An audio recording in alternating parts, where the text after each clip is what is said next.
In the world of natural resources, for the longest time, the Middle East and North Africa region has been dominated by oil and gas producers. That said, it would be a mistake to assume that this region does not have mineral resources. Here are a few examples. If one looks at Chad and Mauritania, you have major iron ore producers. Morocco leads the world in phosphate production at a whopping 30% of the market. From Egypt all the way to Saudi Arabia are producers of gold. In effect, one of the largest producers is the state-owned entity in Saudi, Ma'aden. The question is, what do we know about the availability of critical minerals? And here, nobody knows because there hasn't been investment in exploration in these areas. However, the Middle East and North Africa is about to change that because what we are seeing in terms of investments in critical minerals is twofold. The countries have gone beyond their borders to either acquire assets or form partnerships with already existing producers of minerals. Ahead of the pack is the Saudi Kingdom, which now owns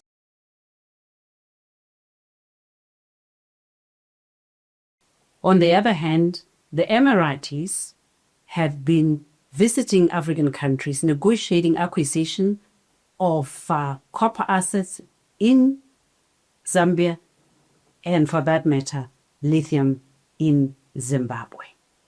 This is a clear indication that the leaders of the Middle East do not want to be left out as the world profits from one, industrialization using critical minerals, but also investment and any economic gains to be gotten from that. The Middle East and North Africa has a distinct advantage in being able to leapfrog the critical mineral race. And here's a few advantages. In the first instance, given the enormous experience that these regions have in one, exploration for oil, project development, commodity trading, and the running successfully of state-owned enterprises, whether it is the Qataris or the Emiratis. They are able to use this extensive knowledge, which is transferable because geology is geology, engineering is engineering, commodity trading is commodity trading, and project management is project management. Their ability to use this groundswell of knowledge at home to apply it to mining project will mean that their chances of success is greater than many in emerging markets.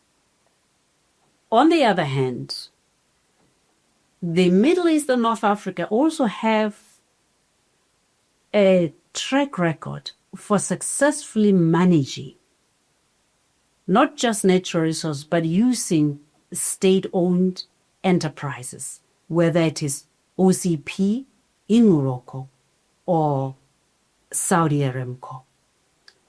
So there is a culture there of being able to leverage natural resources to fire up national economies, but to do so without regard to what one typically sees in other countries, which is the political economy. Speaking of systems of government, the Middle East is primarily led by kingdoms, which is to say you have one distinct advantage. It is that decisions are centralized and can be made very quickly. This is good if you are an investor. The second thing is that because they are not subject to political systems of electioneering, that there is not only policy continuity, but there's also policy stability. This cannot necessarily be said of countries that are subject to 4-year or 5-year electoral cycles. And if you are an investor, this level of certainty de-risks your investment. This level of continuity stabilizes your operating platform. This level of stability also gives you security of tenure, which is important for investors in long-term projects. But the other advantage is, of course, at the risk of stating the obvious, deep pockets, because they have managed their oil and gas resources very well. They have some of the world's largest sovereign wealth funds.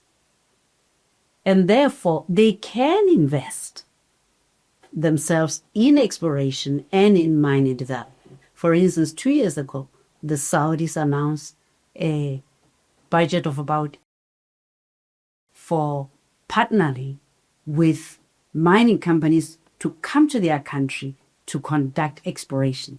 This is a distinct advantage that many African countries and Latin American countries do not have.